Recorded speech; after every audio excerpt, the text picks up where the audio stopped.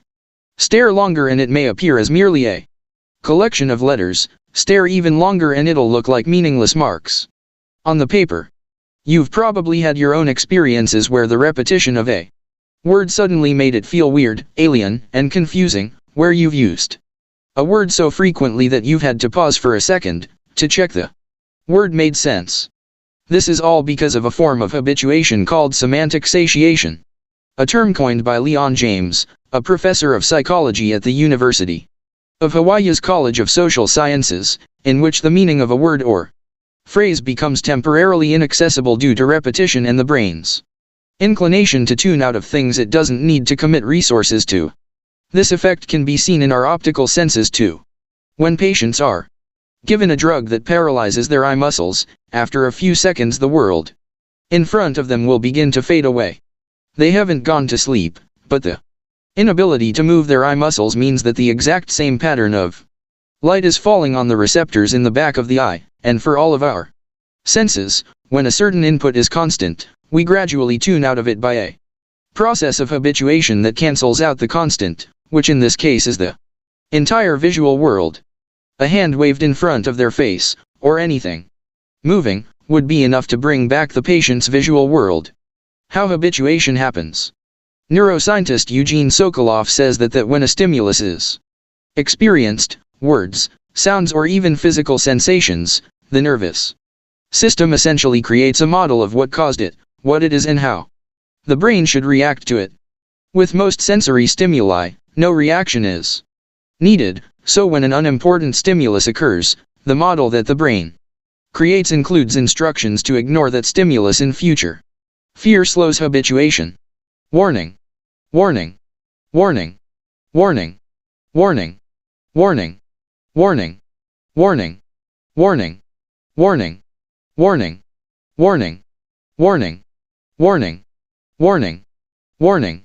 Warning. Interestingly, any word can be affected by semantic satiation, but the amount of time before words begin to lose their meaning varies. For example, emotive words, or those that have dramatic connotations, like warning, appear to lack the satiation effect because our brain draws up other strong associations with the word, making it unlikely that its meaning becomes lost. Of all the facial expressions, those related to threats seem to make the biggest impact. For obvious, survival-orientated reasons, it's important for us to distinguish a threatened face from a calm face. Even at just 7 months old, babies have been shown to pay more attention to fearful faces when compared with neutral and happy faces. Having A/B tested more than 200 YouTube thumbnails across my YouTube channel over the last 2 years, I've consistently found that the more animated, threatening or scary the face on the thumbnail, the more clicks the video will get. Neutral faces, which the brain has become attuned to ignore and deems wallpaper, perform significantly worse in terms of clicks, across all channels. You become habituated to music and sound. Over the years, Leon James showed that semantic satiation is more than just something that has an impact on things we read, it's at work on every sight, scent and sound in our life. If you've got a cat or dog, you may have noticed how easily they seem to fall asleep while you're watching Netflix, talking or blasting music. This is due to the same process of habituation. In one study, a loud sound was played to a sleeping cat, and the cat immediately woke up. But as the sound was played more and more, the cat took a little longer to wake up each time, until it just remained sleeping. However, if the tone was varied slightly, the cat was immediately awake. James also explored this phenomenon in music. He found that the songs that made it into pop charts the fastest, and thus were played on the radio more often, were also the ones that fell out of the charts the fastest. They had reached habituation. While the songs that slowly climbed the charts to the top spots dropped away just as slowly, fading away versus burning out. With this notion in mind, one might understandably wonder why we like to listen to a song more than once. This question brings me to another psychological phenomenon called the mere exposure effect, referring to The tendency of people to develop a preference for things or people that are more familiar to them, because of repeated exposure. In a 1968 experiment conducted by social psychologist Robert Zajonc, participants were exposed to a variety of nonsense words, each presented either 1, 2, 5, 10, or 25 times. Participants rated words they had heard 5, 10, and 25 times as more positive than the ones with 1 or 2 exposures. The mere exposure effect has since been proven in several further experiments.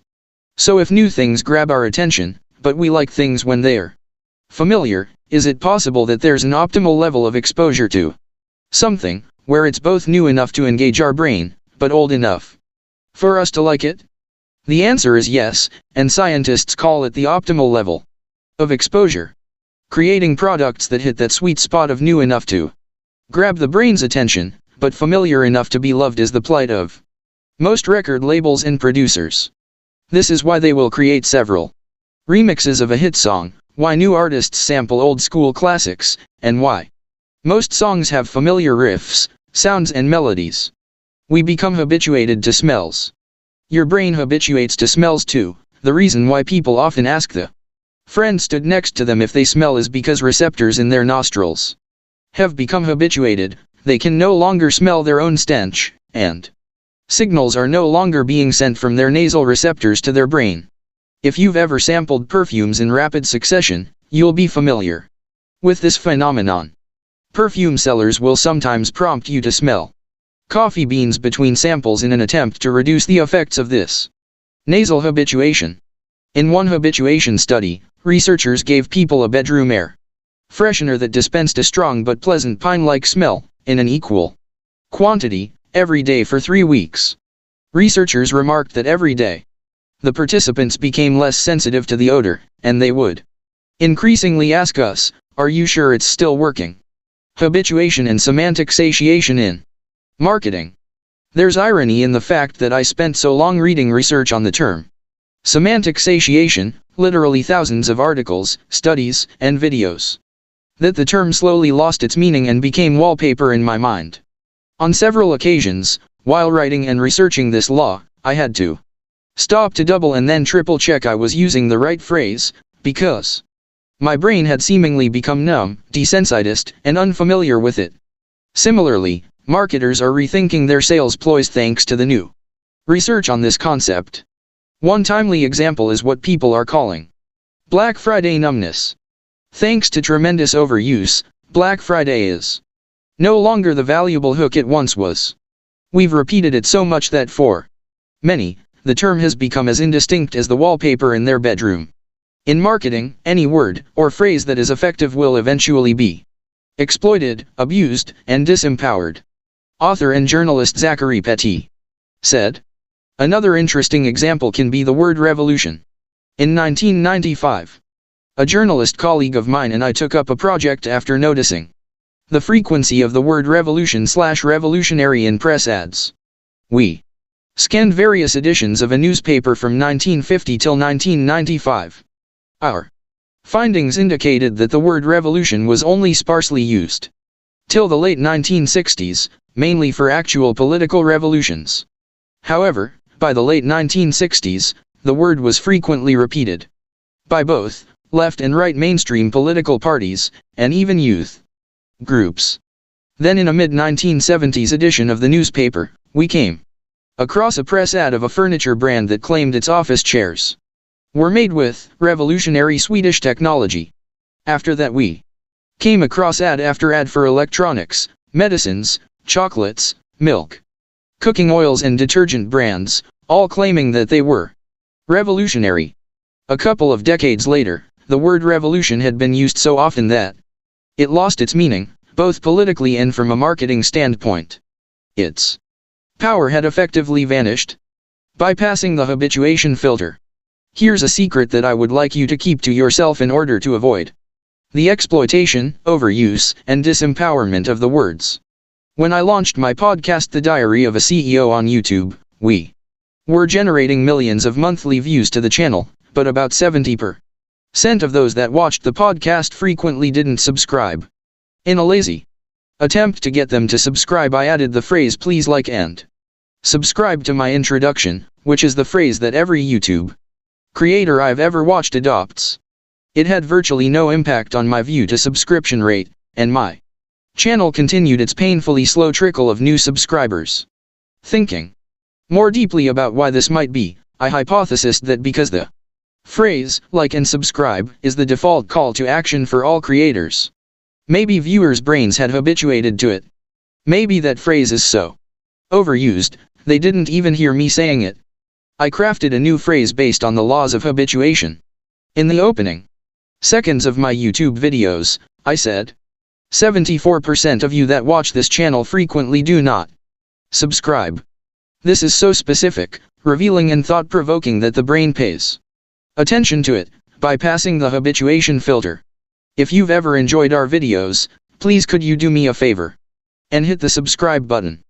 This is a call to reciprocity, a psychological phenomenon that shows people will do something for you if they feel you've done something for them.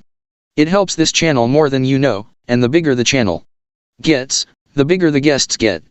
This is a promise of a future reward. If you subscribe, you'll be rewarded with bigger guests. After saying this new call to action just once, the channel's viewer to subscriber rate increased by a staggering 430%. The channel has become the fastest growing YouTube podcast in the world, outpacing the legendary Joe Rogan. It went from 100,000 subscribers to millions of subscribers in months, and socialblade.com forecasts predict it will exceed 30 million subscribers in the next 5 years. Wallpaper, as I call it, the overuse of popular terms, phrases, and calls to action to the point that the brain habituates to them and tunes them out, is the enemy of effective and successful storytelling and marketing. Marketing teams default to using common phrases through laziness, risk aversion, and a lack of creativity. But this law shows that if you have an important message and you want to infiltrate the brain's circuitry, grab its attention and be received with meaning, use terminology that is unexpected, unusual, and unsaturated. Repetition isn't key. In marketing, we're told that repetition is key. A cherished principle in mass media advertising seems to be that the more your customer sees your advert, the more likely they are to act upon it. This is true in principle, because all learning does depend on the repeated presentation of a certain stimulus, but it's important to understand the conditions that make a repeated stimulation constructive, as in learning, or disruptive, as in satiation. In multiple studies, researchers have found that the relationship between frequency of exposure of an advertising message and its meaningfulness can be represented by an inverted U. The rising part of the curve, which indicates increase in meaning, is called semantic generation, and the descending part, loss of meaning, is semantic satiation. The sweet spot for advertisers is where the curve changes inflection. This is where the term, message, or phrase has reached optimal meaning and effectiveness in the mind of your customer. Once it's reached this critical point, even if it's still memorable, it's no longer an effective message to create action, drive sales, and evoke an emotional response. At this point, if the phrase, words, and sounds were originally employed to drive action, it's time to get creative and think of a new way to pierce the brain's habituation filter. Great marketing is uncomfortable. It springs a dormant brain into a neurological frenzy. Strong marketing demands an opinion, a response, and an emotion. It doesn't want to be liked, it calls for either love or hatred. And once it's finally reached a point of habituated familiarity, it changes shape, ensnaring its audience's attention once again. The law: avoid wallpaper at all costs. Words really matter, and the fate of ideas, politicians, and brands can be decided by them. Knowing how to communicate in a way that cuts through, grabs attention, and beats our habituation filters, will be the difference between success and failure in many endeavors in our lives. Your brain has a profound prehistoric survival tool, its habituation filter, which allows it to adapt to and tune out of even the most unthinkably painful, annoying, or smelly stimulus. In order to be heard, tell stories in an unrepetitive, unfiltered, and unconventional way. Make people feel something, either way. Law 12. You must piss people off. This law will explain why pissing people off is an unavoidable consequence of building a brand that matters and why hate is a signal that you're saying the right things. In preparation for this book, I wandered through a Barnes & Noble bookstore in Los Angeles conducting a bit of observational research on trends within the publishing world. One of the clearest and most striking observations I had was that a huge number of self-help books are now covered in curse words. This trend of swearing on the front cover of books exploded in 2016 with Mark Manson's The Subtle Art of Not Giving a F***ck, which Manson, who I interviewed in preparation for this book, tells me has sold more than 15 million copies. It is one of the clearest signs that authors, who are competing in saturated genres, are trying to avoid semantic satiation and grab your brain's attention by bypassing its wallpaper filter. By 2018, the top 25 books on Amazon's bestseller list included, as well as The Subtle Art of Not Giving a F***, books titled What the F at hashtag Should I Make for Dinner, 50 Ways to Eat Cock, UNF***ck Yourself and Calm the FK Down. Archive data shows that 10 years ago, none of the books at the top of the charts had a profanity in their title. Sarah Knight's editor Michael Zacherbin, who published several of her cuss-covered, multi-million copy selling books, including Calm the FK Down, said, "Publishers and authors are trying to find ways to cut through all the noise and reach people. This seems to be one way that some books can do that, and when that happens, other people try to follow in those footsteps. Some people don't like it, some retailers don't want to carry a book because it has a swear word on the title. But the upside more than wins out." When he says, "but the upside wins out," he's touching on one of the most foundational principles of marketing, avoiding semantic satiation, and being heard. It's a principle that all my marketing teams have exploited, preached about and executed for more than a decade, so much so that we wrote it on our office walls: make people feel something, either way. Indifference, when people don't love you or hate you, is the least profitable outcome for a marketer. Indifference to your words, your message, or your calls to action is the surest path to the dreaded habituation filter mentioned in the previous law. I interviewed Jane Werwand, the illustrious founder and chief visionary of Dermalogica and the International Dermal Institute. Werwand is one of the most recognized and respected authorities in the beauty industry. Under her leadership, Dermalogica has grown to be a leading skincare brand, used by more than 100,000 skin therapists in more than 100 countries around the world, and consequently she's become one of the richest women in the beauty industry. Her #1 marketing secret to avoid her customers' habituation filter is to say things and do things that piss people off. She explained, "We have to be prepared to piss off 80%er or we'll never turn on 20%er. If we don't, we'll be middle of the road, mediocre, average, palatable, but not definable. That's a product. That's not a brand.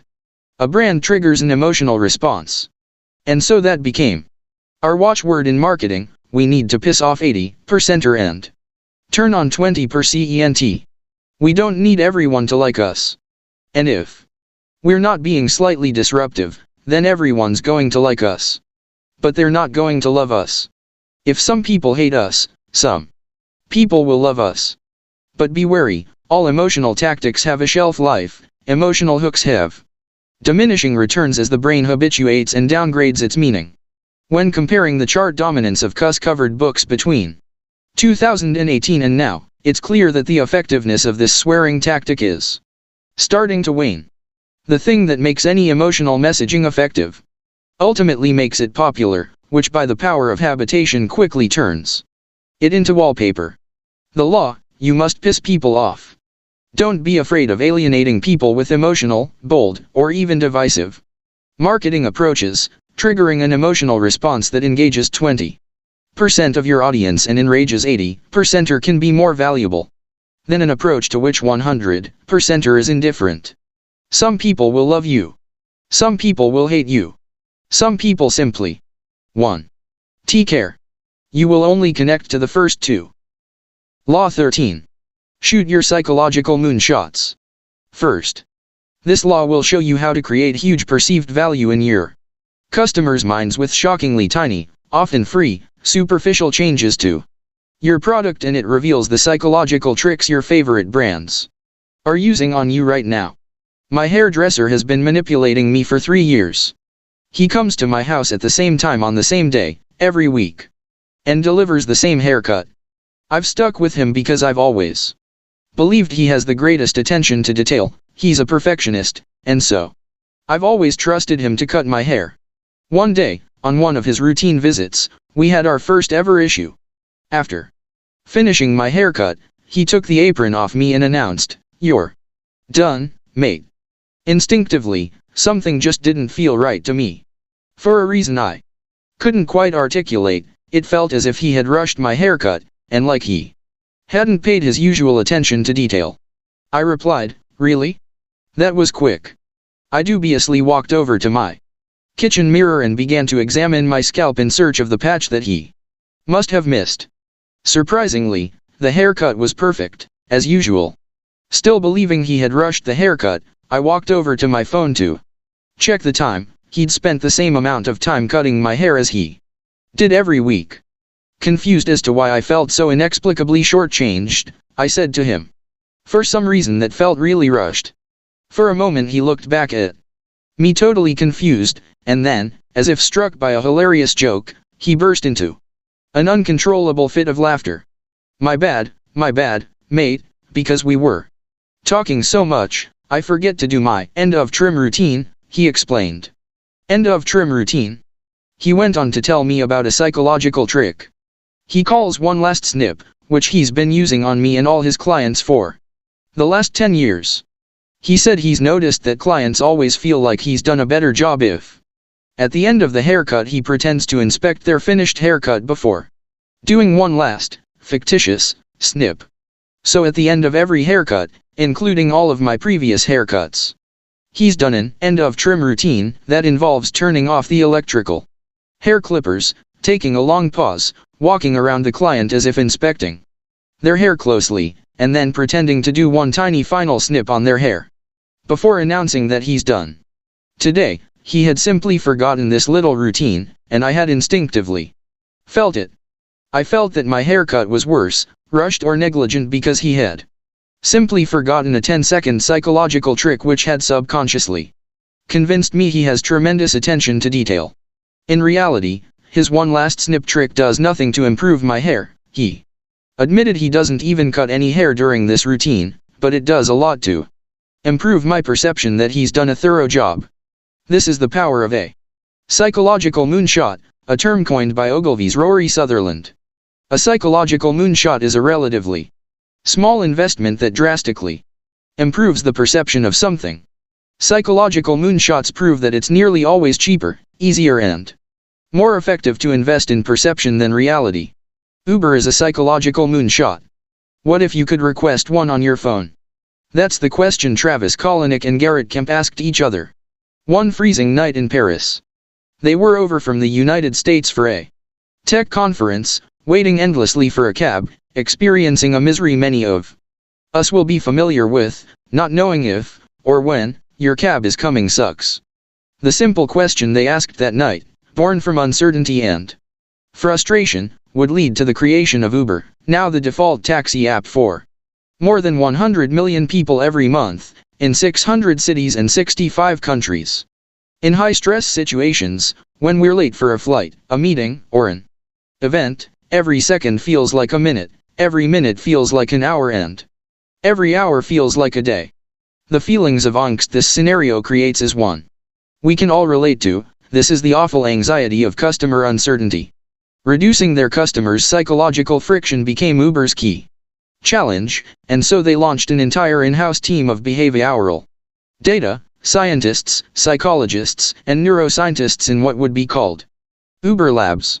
In their research, Uber Labs discovered several key psychological principles that impact a customer's satisfaction with Uber and their perceptions of the overall experience: the peak, end rule, idleness aversion, operational transparency, uncertainty anxiety, and the goal gradient effect.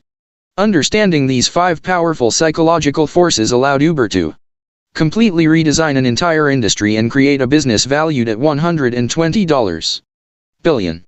1. The peak-end rule, the 2 moments that matter most.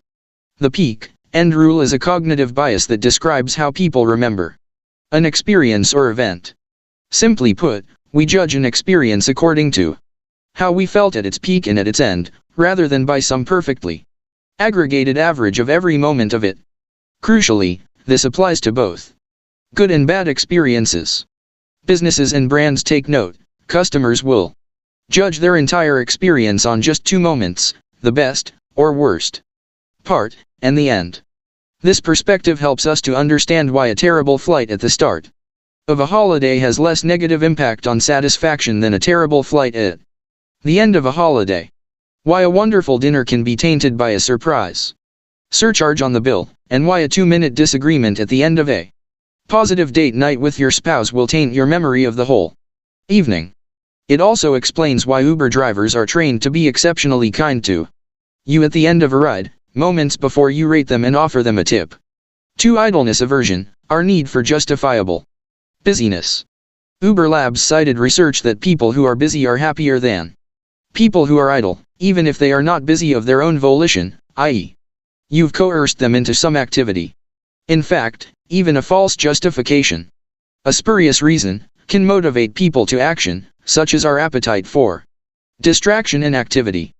The implications of this research are that many of the goals we pursue are really just excuses to keep ourselves busy.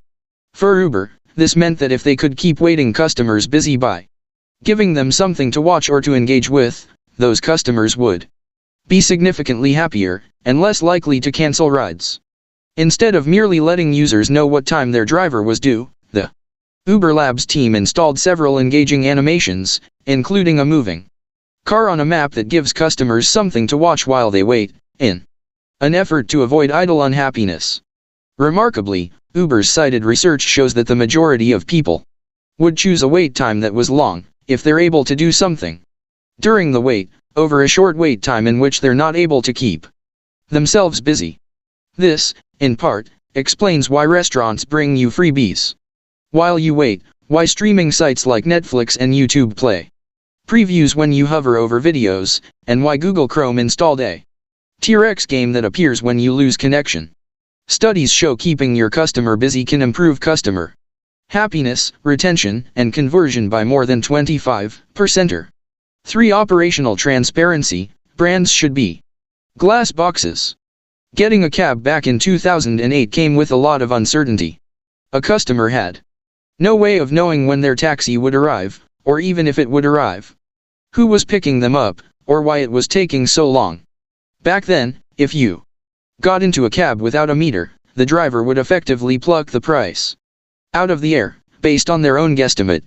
Even when you got in a cab with a meter, you'd worry that the driver was intentionally taking a longer route to increase the fare. This lack of transparency is poison to customer experience. It breeds distrust, and distrust makes us skeptical, resentful, and disloyal to a brand. Given these insights, Uber Labs used a psychology principle called operational transparency and began explaining each step going on behind the scenes to show the rate of progress during the wait. They included the arrival time estimate calculation, gave a detailed breakdown of how the fare was calculated, justified estimates for everything, and provided quick updates, with an explanation, when something changed. These changes resulted in an 11% reduction in the post-request cancellation rate, which to Uber, with more than 7 billion trips taken per year, is a multi-billion-dollar improvement. 4. Uncertainty anxiety. In 2008, Domino's Pizza experienced an interesting operational and customer experience challenge. Customers who were waiting longer than they expected for their pizza would phone Domino's to ask where it was. The whole process of pizza making would then be interrupted, because the person making the pizza would be asked why there was a delay by the person who'd answered the phone, and the customer would ultimately be given a vague and uncertain answer. A calling customer was unwittingly delaying the delivery of their own pizza, because of the lack of operational transparency they'd been given. Some pizza chains responded to this challenge by investing in warming bags to keep the pizzas hot, hiring more staff and drivers, launching money-back guarantees on delivery times and offering free breadsticks for slow deliveries, but their phones carried on ringing. What they were all missing was the psychological frustration at the heart of the problem. People didn't want faster delivery, they wanted less uncertainty about their delivery. Domino's understood this, and in 2008, using their pre-existing in-house order management software, they created the now famous Domino's Pizza Tracker, which shows customers exactly where their order is in a 5-step process. This small psychological insight and the innovation it produced changed Domino's business. Angry phone calls plummeted, customer satisfaction and retention skyrocketed, and Domino's saved and made hundreds of millions in the process. Research published in the journal Nature showed that it's less psychologically stressful to know something negative is about to happen. Example: our pizza is going to be 30 minutes late, than to be left in uncertainty. Example: we have no idea where the late pizza is.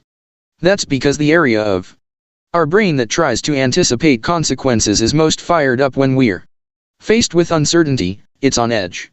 As Rory Sutherland explains in his book Alchemy, a delayed alert on your scheduled flight is much more mentally irritating than a delayed 50 minutes alert.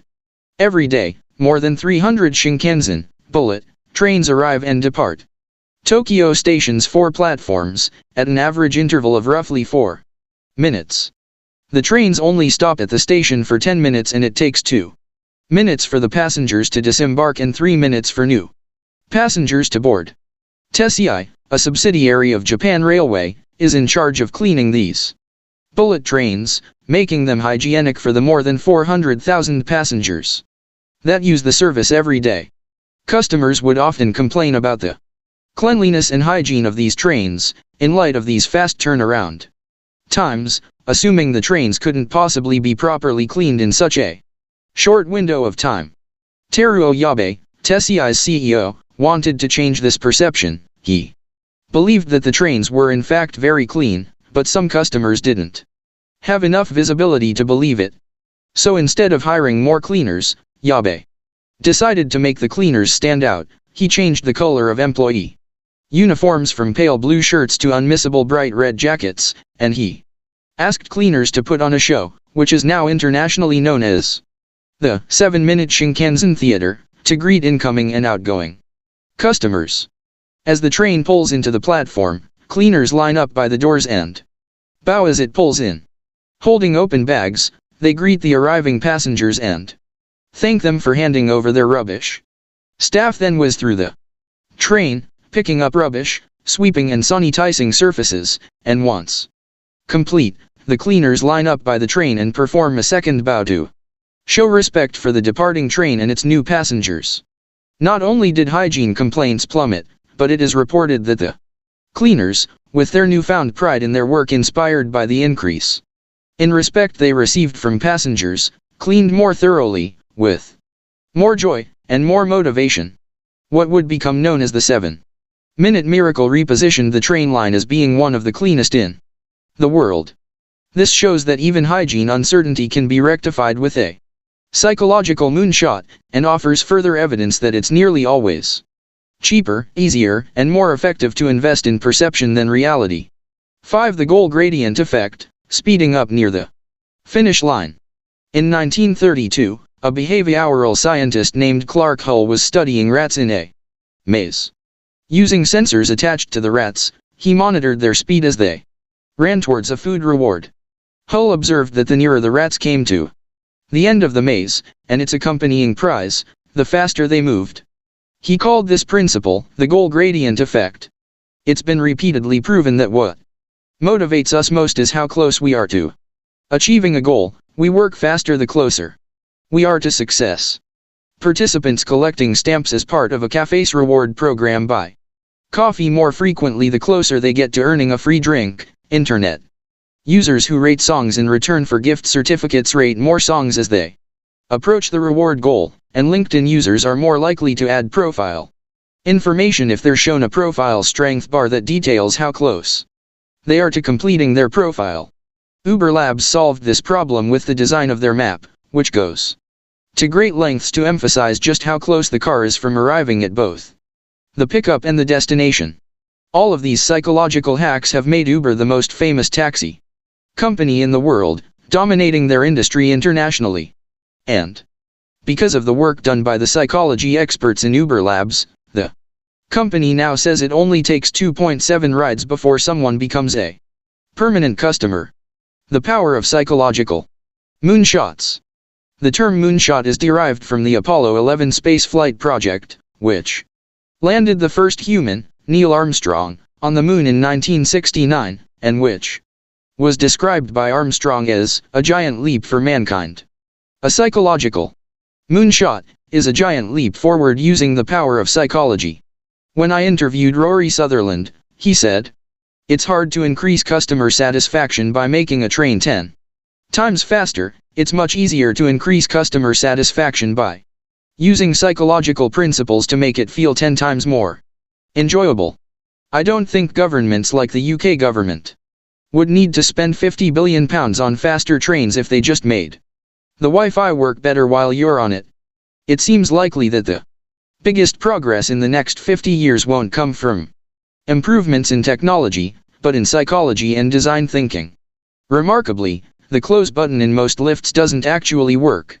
Lift doors are designed to close after a certain amount of time, for safety and legal reasons. According to Karen P. Nafeel, former executive director of National Elevator Industry Incorporated, the riding public cannot make elevator doors close any faster. But this illusionary placebo creates the impression of control, decreases uncertainty, makes you feel safer, and in doing so, increases customer satisfaction. Some hand soap manufacturers put menthol, peppermint, or eucalyptus in their products solely for the purpose of producing a tingling effect on your hands, which creates a powerful psychological effect, also seen in medicine and supplements, that something is working because you can feel it.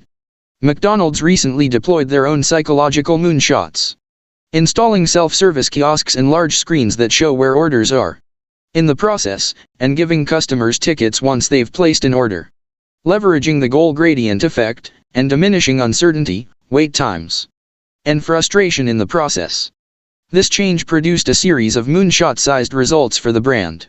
As McDonald's former president Don Thompson said, "People eat with their eyes first. Visually seeing every item, as opposed to words on a list, makes you more likely to want it, which was a possibility not previously achievable with the limited space of in-store displays."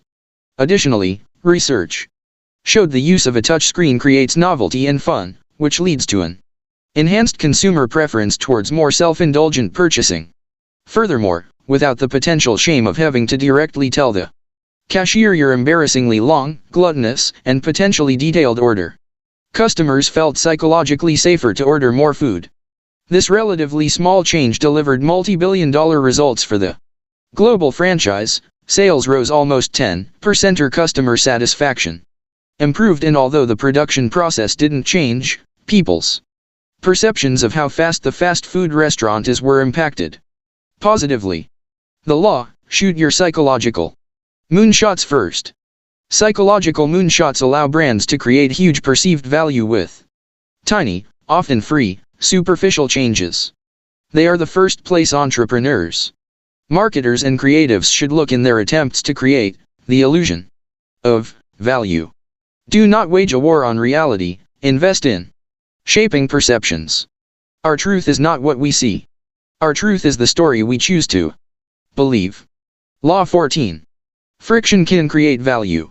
This law will show you the counterintuitive truth that sometimes your customers will want your products more if you make their experience worse.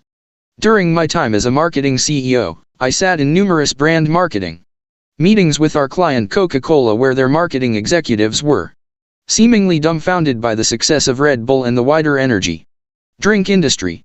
Sugary drink sales were plummeting, yet the equally unhealthy, rancid-tasting energy drinks category was skyrocketing.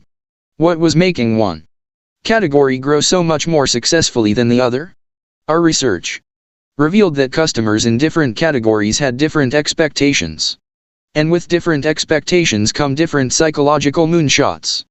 In my conversation with Rory Sutherland, he pointed out that Red Bull delivers on its psychological expectation of enhancing your performance and giving you wings by intentionally making it taste bad. Because it tastes more like medicine than a pleasant fizzy drink, they've convinced their customers that it's packed with powerful, effective chemicals.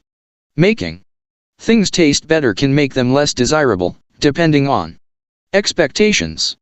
One of my closest friends founded and ran one of the fastest growing performance nutrition brands in Europe. He often confessed to me that the biggest product challenge they had was that their products tasted so good that customers simply didn't believe they were good for them. At one point, they had seriously considered making products taste worse in an attempt to increase sales. These examples prove that making things easier isn't necessarily the path to a psychological moonshot. Sometimes you have to do the opposite, increase friction, wait times and inconvenience, to achieve the same increase in perceived value. General Mills launched several cake mixes in the 1950s under the famous Betty Crocker brand. To make the cake, you had to add water, mix it and bake it. It was a foolproof cake mix. It included powdered milk and eggs, and was impossible to get wrong. When the cakes were launched, expectations were high, but the product didn't take off and reception was lukewarm at best. General Mills didn't understand what had gone wrong.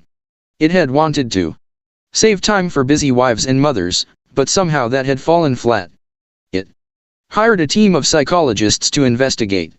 Their conclusion was that, although the product saved time and effort compared to making a cake from scratch, American wives and homemakers felt guilty about the assumption that they had spent hours baking when they hadn't, or about having to admit that they had taken a shortcut and hadn't put the work in, so they went back to traditional baking.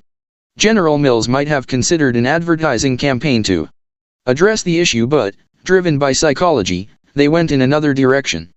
Against all marketing conventional wisdom and towards a psychological moonshot. They took the egg out of the mix and printed "add an egg" on the front of the package. This subtraction technique caused more friction, made the product less convenient and cost its customers more time, objectively resulting in a less valuable product, but in doing so it made the baker feel more valuable themselves, and consequently sales soared. Similarly, every time a restaurant brings me a raw steak and a hot stone to cook it on, it's clear to me that they're intentionally or unintentionally employing a powerful psychologic moonshot. Everyone's steak preference is notoriously specific, meaning steaks are one of the most returned food items to even the most high-end kitchens. It appears illogical that asking a customer to cook their own food might increase their satisfaction and perception of value of the overall experience. But that's precisely what happens when a hot stone is presented. By bringing the meat raw, they're bringing down my wait time, saving their chef's time, increasing my chances of satisfaction by allowing me to cook my own steak the way I like it, medium rare, giving me a sense of having invested effort in my meal, reducing complaints and returns and avoiding customer idleness by keeping me busy. In this psychological moonshot, operational transparency, idleness aversion, and the goal gradient effect are all at work at the same time. Flight, hotel, and insurance aggregator websites understand that friction can create value. They found that faster search times on their websites often resulted in fewer sales. They now artificially increase search times and show all the sites they're searching in an attempt to convince you that they've done a thorough search, so you don't have to look elsewhere. This tactic has resulted in more sales, better retention, and higher customer return rates. The law, friction can create value. It seems nonsensical that friction can create value, but companies that deploy psychological moonshots understand that humans aren't logical. They're irrational, unreasonable, and fundamentally illogical in their decision-making and behavior. Therefore, if you are to successfully influence them, sometimes you must create, produce, and say things that don't make sense. Value does not exist. It's a perception we reach with expectations we meet. Law 15. The frame matters more than the picture. This law explains how the way a product is presented to consumers drastically affects their perception of its value. A single, trivial mistake shattered my love affair with my favorite brand. You would typically find me covered in this one particular brand of clothing from head to toe. A few years ago, I fell for the brand after discovering the founder's story, his vision, his unrelenting devotion to detail, creativity, artistic flair, and the technical wizardry he poured into each masterpiece. This brand crafted one-of-a-kind designs for everyday wear, all at a rather premium price point. One fateful day, as I casually scrolled through social media, I stumbled upon a video the founder had posted. In it, he toured the production line in China where his creations came to life. The video aimed to flaunt the vast scale of the operation and the meteoric rise of the brand by illustrating how many products were being made, how they made them, and the process that governed the production line. In that very instant, the spell was broken, the enchanting illusion the brand had cast over me evaporated.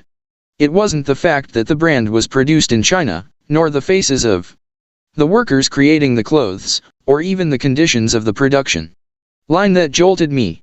Rather, it was the sight of the very shoes I was wearing.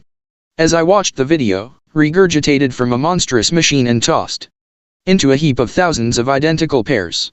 It was the sight of the exact t-shirt I had on at that moment, haphazardly piled atop thousands of others in a gargantuan, dumpster-like container, with a cascade of shirts spilling over the edge like an overflowing rubbish bin.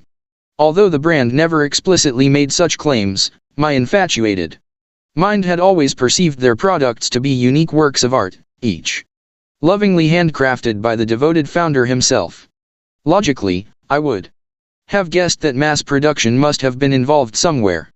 But these things aren't governed by logic, they're stories we choose to believe based on the evidence presented to us.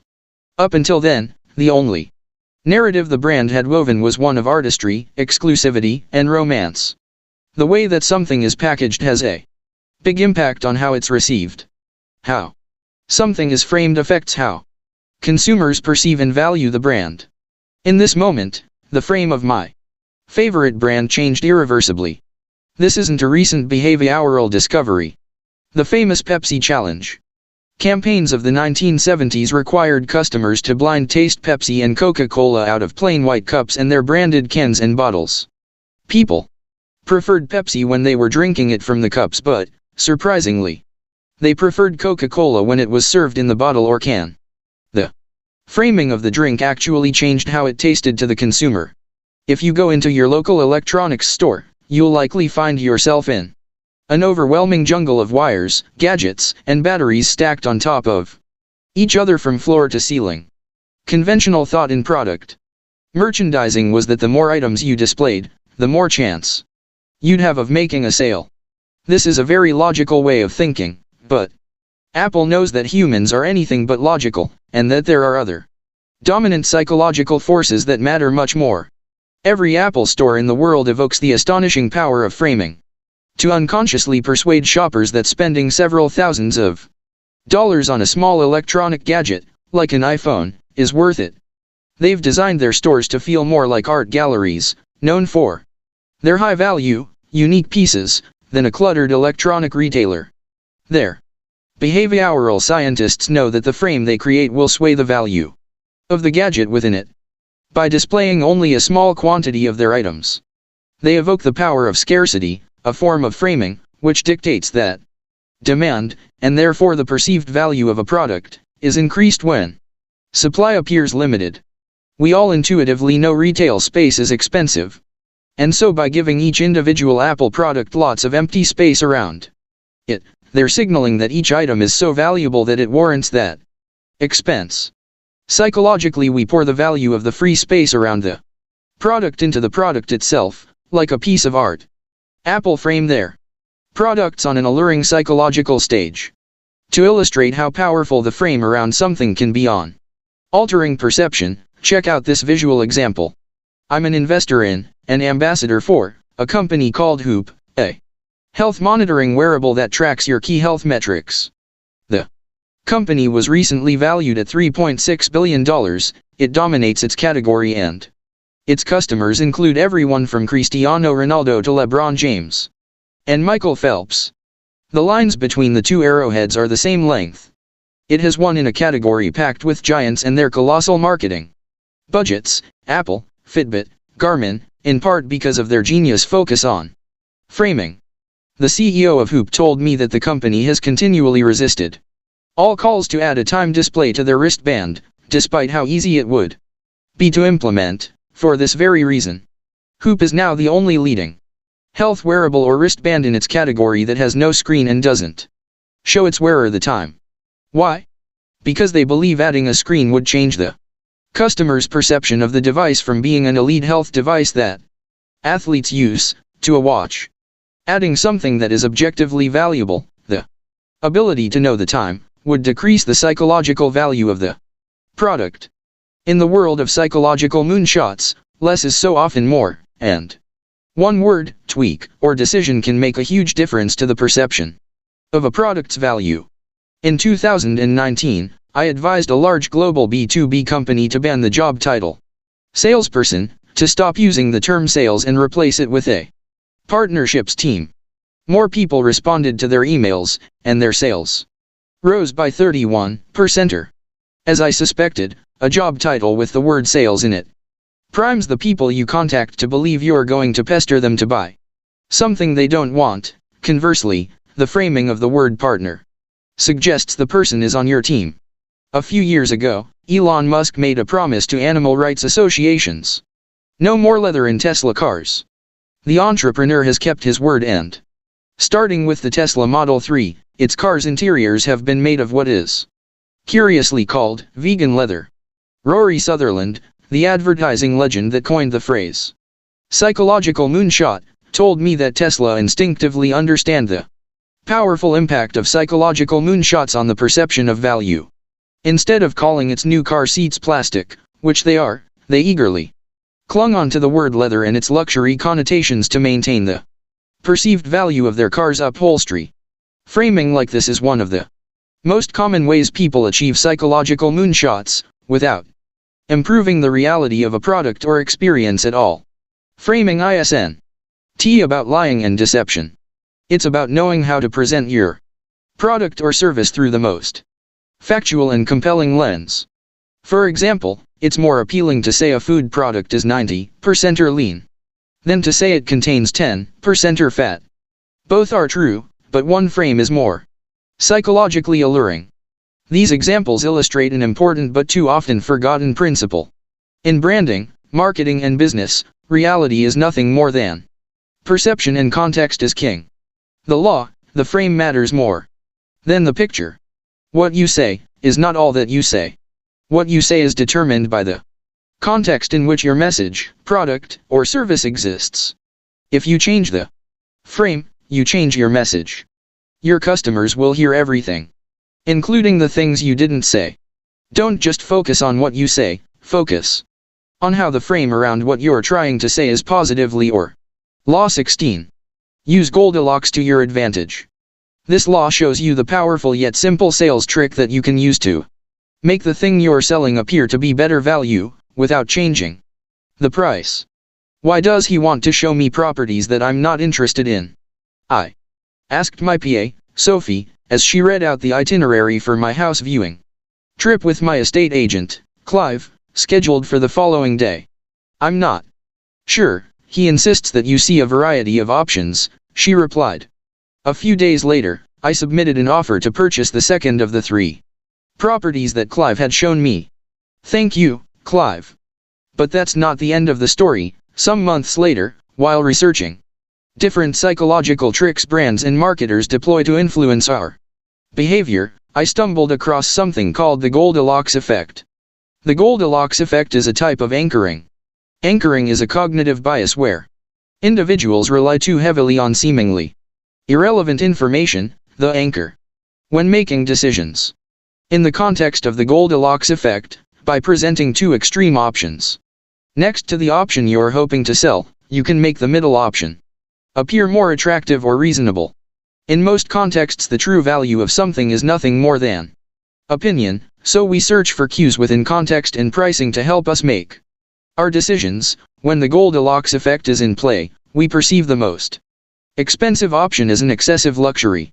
In contrast, we see the cheapest option as risky, insufficient, and lower quality, and in the middle we have what we assume is the best option. We believe it must have the combined benefits of the other two. It's a safe bet, cost efficient and of good quality. Reflecting on the property viewings I'd had with Clive, I realized that I had only asked him to show me the second property, but he had insisted on showing me 3. The first property he showed me was far too small and arguably overpriced. The second property was spacious and only slightly more expensive than the first, while the third property was extremely expensive, in the same area, and seemed to be vastly overpriced. Like a puppet under Clive's control, I, of course, instantly chose to make an offer on the second property. Curious to know if Clive had intentionally manipulated me, I sent him a text asking if he was familiar with the Goldilocks effect. He replied first with a laughing face and a wink, and then went on to say, never show people only one option. Crafty hashtag at $%. Clive isn't the only person, brand, or organization using the Goldilocks effect to influence your behavior.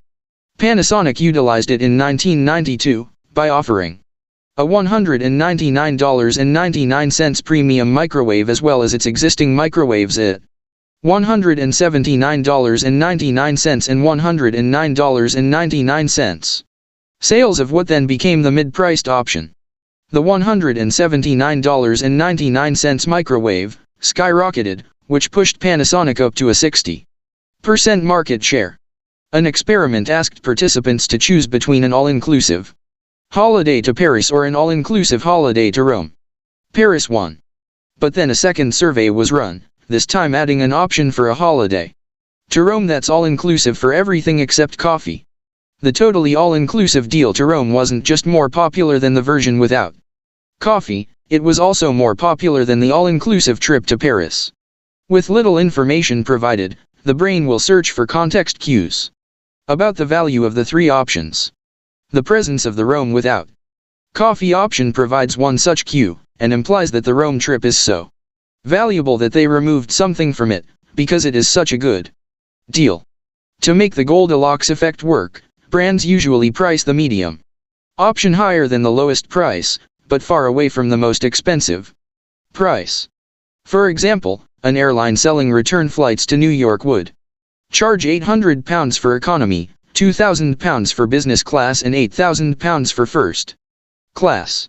Many customers will perceive the £2,000 ticket as the best value, even though it's clearly not the best price. Everything described in the psychological moonshot law serves to highlight a fundamental fallacy that drives how we tell stories and deliver experiences. We believe that we're rational, the cognitive dissonance created every time I tell you that your decisions don't make sense is evidence of that. So when we create marketing for others we assume they are too, and so we lean towards the hard work of improving reality, instead of the easier task of leveraging psychology. Our decisions aren't driven by sense. They re-driven by the nonsense created by social cues, irrational fear, and survival instincts. Great marketers, storytellers, and brand builders understand that pursuing a psychological moonshot isn't a malevolent, unethical, or disingenuous undertaking. It's fair that these psychological perceptions work against you to create shortcuts to unfavorable perceptions, so it's also fair that you have a chance to use the same forces to turn these words, contexts, stigmas, and perceptions in your favor, creating shortcuts to a perception that allows the world to see a truer representation of the true beauty, value, and importance of the things you've created. All is fair in psychological moonshots. The law: use Goldilocks to your advantage. People are inclined to make value judgments based on context, so offering a range of options, including an economy, standard, and premium version of your product, can tell a story and affect potential customers' perception of your standard offering. The context creates the value. Law 17. Let them try and they will buy. This law reveals the easiest way to get someone to love a product instantly. No, Uncle Stephen. It's mine, my niece exclaimed, her eyes brimming with tears, as I sheepishly asked her to return the Christmas present I had just given her. In the frenzy of wrapping presents for my entire family, including my niece and nephew, I had made the rookie mistake of neglecting to label each gift with the recipient's name. Consequently, I had inadvertently presented my niece with a toy figurine of Buzz Lightyear, my nephew's all-time favorite character. I was now on the verge of watching my nephew unwrap a present containing an Elsa doll, the apple of my niece's eye. The room fell silent as I fumbled for words, attempting to rectify the situation. My niece clutched Buzz Lightyear to her chest, her eyes narrowing with fierce determination. But, I stammered, you see. There's been a tiny mix-up. Buzz is actually meant for your brother. The tension in the room was palpable as my niece's eyes darted between me and her treasured toy. My nephew, sensing the drama unfolding before him, froze mid-unwrapping, craning his neck to get a better view of the spectacle. I conceded defeat. All right, you keep it. I wasn't prepared to negotiate with the steely resolve of a tearful 3-year-old girl. The drama simply wasn't worth it. To my surprise, my nephew, who had now unwrapped his brand new Elsa doll, seemed content too. He didn't complain, made no attempt to swap, and he clutched the doll with the same fondness that his sister held her new Buzz Lightyear toy. They both adored what they had been given. But I knew if I had given them both a choice in the toy shop, they would have opted for the other toy. This Christmas present wrapping blunder taught me a powerful psychological lesson about a phenomenon behavioral psychologists call the endowment effect. The endowment effect is a cognitive bias that causes people to overvalue an item simply because they own it, regardless of its objective value. In other words, individuals tend to be much more attached to items they believe they own than they are to similar objects they do not possess. This is a potent psychological trick that brands deploy on all of us, all the time. Apple is one such brand. Every store provides an interactive experience for customers, with all products displayed openly and touchable. Moreover, they insist that every device on the floor is plugged into a power supply, loaded with apps and connected to the internet, and they tilt all the screens to the exact same angle in order to attract more potential experiences. They rigorously train staff not to press customers to buy, ensured by the fact that floor staff don't earn sales commissions, or to ask customers to leave, thus offering an unlimited time to play with the products. In their one-to-one workshops, the aim is to empower the customer to find the solutions themselves. They do not touch the computer without the customer's permission. This might just sound like kindness or good manners, but I assure you, it's something much more calculated. Apple is evoking the power of two subconscious psychological spells, the mere exposure effect we saw in Law 11, which increases a fondness for the product by increasing consumer exposure to the product, and the endowment effect, which increases a product's perceived value by giving a consumer possession of the product. Put simply, the mere exposure effect makes you like it more, and the endowment effect makes you value it more highly. Apple believes that creating an ownership experience is more powerful than driving a hard sell. The multi-sensory experiences built into Apple stores deliver exactly that. So powerful, in fact, that the Illinois State Attorney General's office issued a warning to holiday shoppers in 2003 to be careful of holding products as if they were their own when shopping. Although this warning sounds slightly bizarre, the basis of it is supported by 30 years of research. In a 2009 study conducted by the University of Wisconsin, groups of students were asked to evaluate two products, a Slinky toy and a mug. In the first experiment, one group was allowed to touch the items and the other group wasn't. In the next experiment, one group was allowed to imagine they owned the item, and the other group wasn't. Extraordinarily, touching the items or even just imagining you owned it increased the participants' value estimates. Apple's strategy of allowing customers to stay and play for an unlimited amount of time is also deliberate, based on further research that shows the longer a customer experiences the product, the greater their willingness to buy it. A global company with 400 locations, Build-A-Bear is centered on offering a highly multi-sensory, engaging and interactive experience. In the stores, children can choose, design and participate in the creation of their own stuffed animals in store. Although Build-A-Bear is not a store, they call their locations workshops, and above every bear hangs a sign that evokes the mere exposure and endowment effects, to encourage the children to touch the bears. Dress me, hug me, hear me, fluff me, choose me. More evidence of the effects of ownership comes from a study in 1984, where researchers gifted participants either a lottery ticket or $2. Later, each of them was offered an opportunity to swap the lottery ticket for the money or the money for the lottery ticket. Only a few participants were willing to make the trade. How about in real-world conditions? Dan Ariely and Ziv Carmen from Duke University examined the endowment effect in everyday life. The most popular sport at Duke is basketball. There is not enough space at the court for all the people who want to watch the games. Consequently, the university created a randomized lottery system to distribute tickets to each game. Crucially, Carmen and Ariely conducted their experiment during the final round of the college basketball tournament March Madness, when the demand for tickets was higher than usual.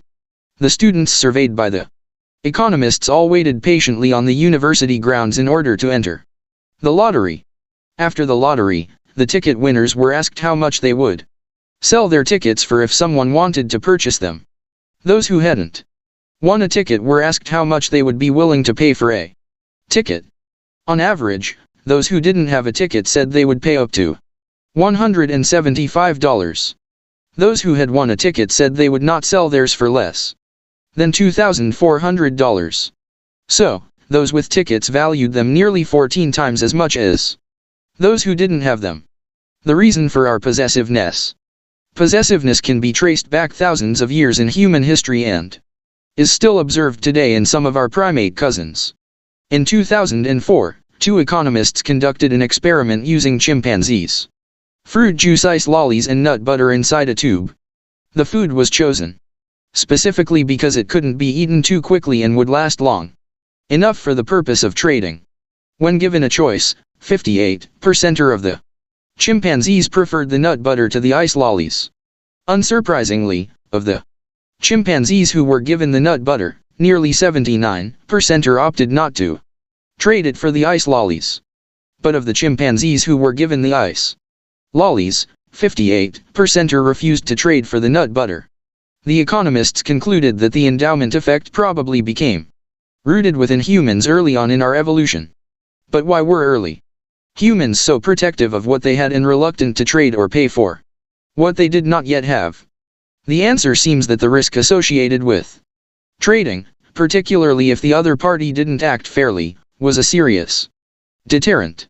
Our ancestors had no reliable way of enforcing the conditions of a deal, so they reduced the price they were willing to pay for things, the value of the trade, to compensate for the risk of ending up with nothing or less than they should have got. The law, let them try and they will buy. Getting your product into customers' hands remains an incredibly powerful tool for salespeople, marketers, and brands. Next time you're trying to make someone love something and pay a good price for it, don't just tell them how great it is. Use the power of the endowment effect and take a page out of Apple's book. Let them touch it, play with it, test drive it and try it out. If you do, like my niece, they just might not want to give it back. Through the lens of ownership, the ordinary becomes the extraordinary. Law 18. Fight for the first 5 seconds. This law proves why in marketing, business, and sales, your success often depends on just 5 seconds. If you get those 5 seconds right, you'll succeed. If you don't, you'll fail. Awkward 10-second pause, staring ominously at the audience. This is exactly why you were expelled from school. You are incapable of sticking at anything you don't believe in. And you always think you know a better way. Do not call me or any of the family until you go back to university. And with that, my mom hung up the phone. These 4 sentences are the first words I uttered on more than 300 stages, in every corner of the world, between 2015 and 2020. They are the Very emotional words my mother said to me on the day I called her to tell her I was dropping out of university to start a company. I didn't introduce myself. I didn't say my name or the company I was presenting on behalf of. I knew that in the first 5 seconds, the audience's habituation filters were going to either tune in and give me their attention, or decide I was wallpaper, tune out and take their attention somewhere else. For this very reason, the first 5 seconds, in any story, is do or die. As I said earlier, my marketing companies have never had an outbound sales team, yet we've attracted the world's biggest brands as clients. Amazon, Apple, Samsung, Coca-Cola, and generated 9-figure revenues. If I could put our success down to just one thing, although the blue slide mentioned in Law 10 would be close, undoubtedly it would be that we told the most captivating, surprising, and emotional stories.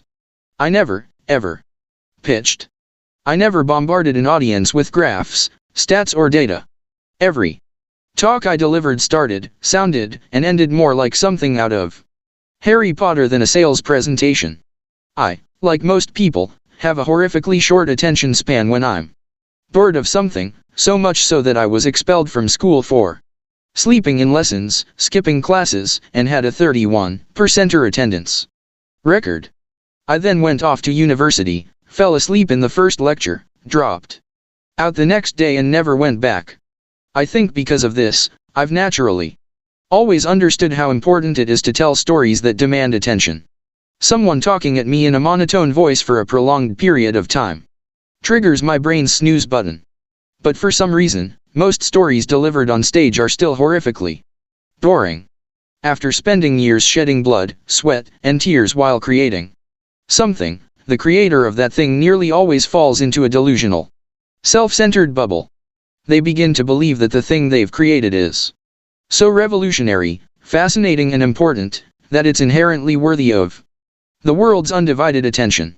From this distorted, self-absorbed perspective, one of the most common and treacherous traps the creator of that thing can fall into when telling their story to the world is believing that their audience cares about them, their product, their hard work and their innovation as much as they do.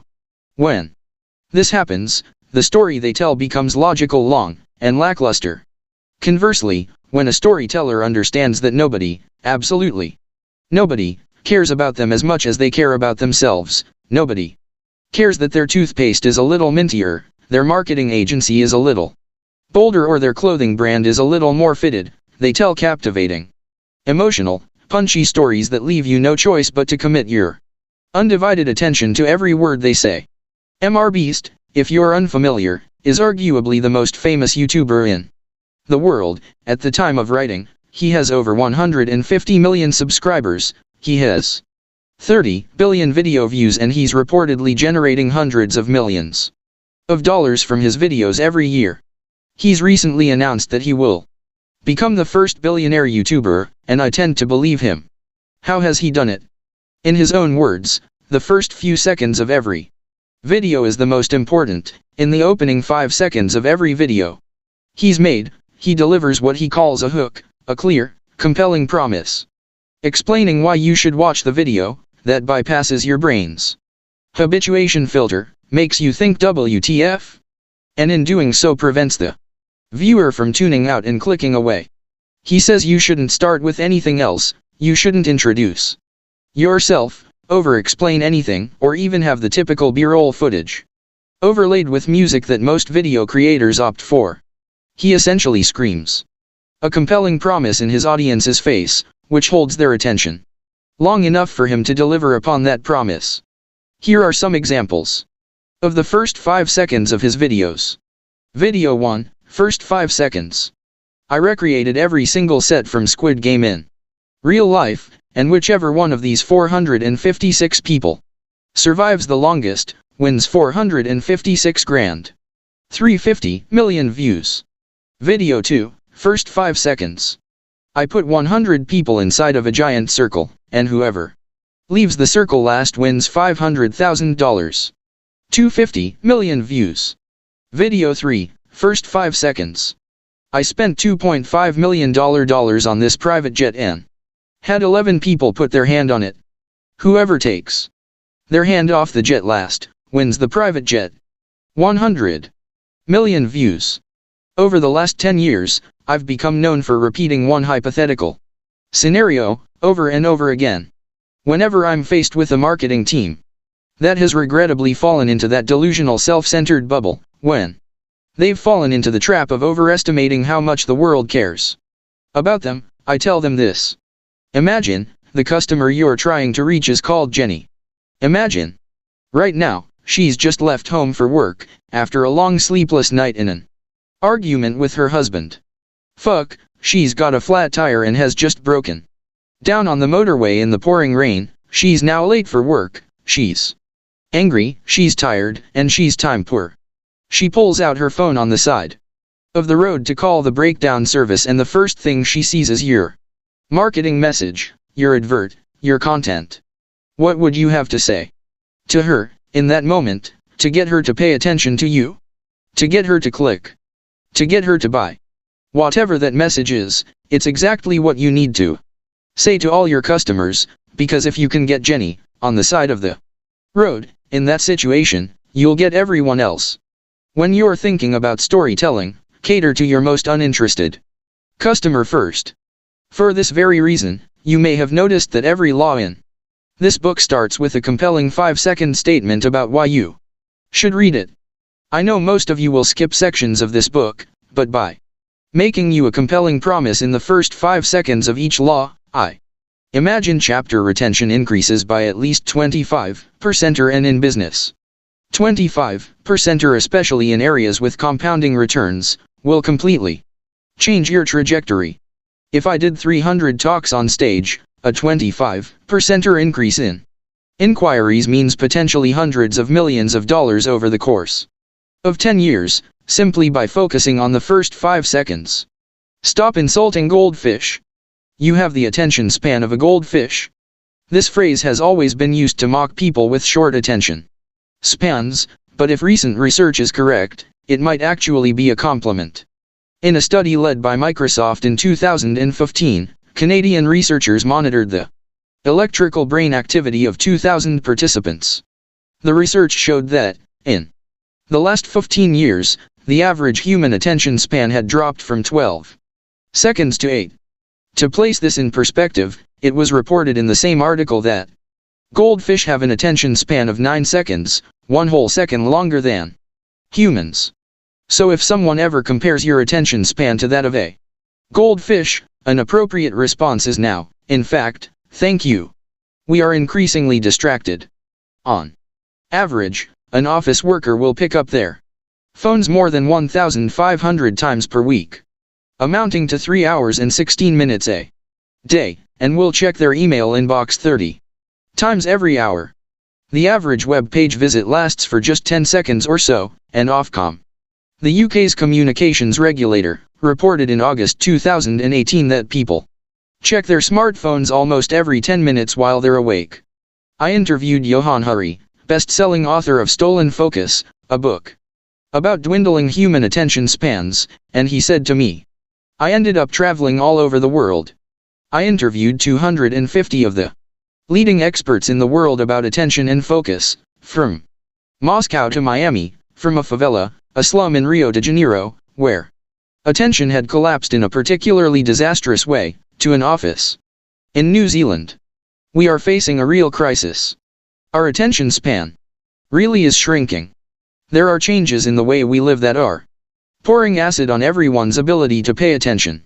We have an attentional pathogenic culture, a culture in which it is very hard for all of us to form and sustain deep focus. This is why activities that require deep forms of focus, like reading a book, have just fallen off a cliff in the last 20 years.